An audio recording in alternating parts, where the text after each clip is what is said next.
Hey, Harmony Baptist Church family. Wanted to get on and update you on what our plans are moving forward with regathering. But first, I'll get to that in a minute. But first, I wanted to celebrate what God is doing in our midst. One of our core values is stewardship, and you have done a phenomenal job of being faithful stewards with what God has given you. Our tithes and offerings have maintained a level that will carry us through and allow us to help other churches that may struggle. And so as we see those, 2/3 of churches have said that their tithing has dropped. And I've heard of churches that have had to put their pastors on bivocational or let staff members go. And because of your faithfulness, we haven't had to do that, and we won't. So thank you for embracing that core value that God's given us all time, talents, and treasures, and we use those so that others can know Him, so that He can be glorified. Thank you for embodying that. Thank you for stewarding for His glory.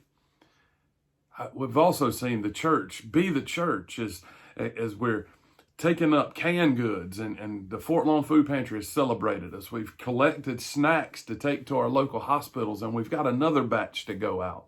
We've got men going and building ramps and planning to build porches. We've got men putting together dog runs, dog kennels for people that aren't even connected with our church other than being in our community. That's what we're about loving on people in spite of what's going on around us. So thank you.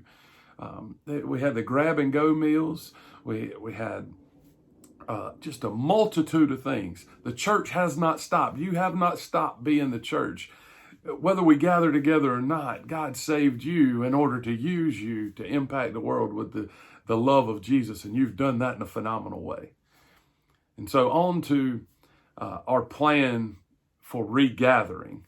And so I can't put specific dates on it because we're following the CDC and the DHEC guidelines and listening to what the governor says. And he said that we can regather.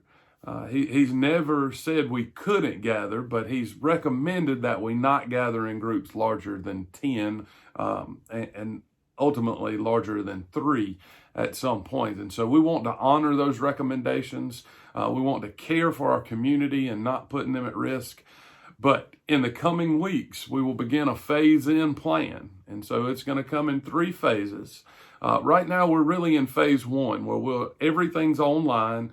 We're gathering together through this technology, through the FM transmission. In phase 2, when we begin to see this decrease in the number of cases and the coronavirus seems to be dropping down, and we're hoping that that's towards the end of May, maybe into the 1st of June. When we see that happening, then we will roll out this second phase where we will begin to meet together again at 2 worship services, one at 9 and one at 10:30. And from those services, we're going to ask that we'll group you by last name. A to N will come at the 9 o'clock service, and then the latter part of the alphabet will gather at that 10:30 service. If that doesn't work for you, if you have some reasonable requests to be at one service or the other, if you'll let us know, we'll work through that. But that's the phase right now, and it'll just be worship service. We won't offer nursery or child care. We ask anybody that is vulnerable. So those that are immune deficient, those that are seniors, anybody that's vulnerable to infection, if you would continue to worship from your homes through our Facebook or YouTube, or come and sit in the parking lot, and we'll have that FM transmission going out still. And so from that phase, we will not have Sunday school. We won't have Wednesday nights in that phase. And as we see the cases begin to diminish and feel that it's safe, and the expert epidemiologists have said that it's okay to begin to gather in these larger crowds, we will begin to phase back in Sunday school and our children's services. This is a work in progress, and so we don't have concrete dates, but we are doing everything that we can in order to get us back together again, because we so miss gathering together with you. And I want to leave you just with a brief word today from Lamentations 3:21 and 23.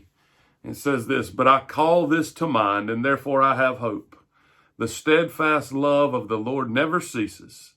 His mercies never come to an end. They are new each morning. Great is your faithfulness." That is the God that we serve. That is the God that we have. His steadfast love never ceases, and his mercies are new each morning. And so I pray that you are embracing that truth, that each day, regardless of social distancing, quarantining, COVID-19, whatever it may be, each day you wake up and embrace the mercies that God has given us, that he is with us, that he is for us, that he loves us. And because he does, we have hope forevermore through Jesus Christ our Lord. We love you, Harmony Baptist. If you got any questions, feel free to contact me or the church office, and we'll get those answers for you. Thank you. May the Lord shine upon you.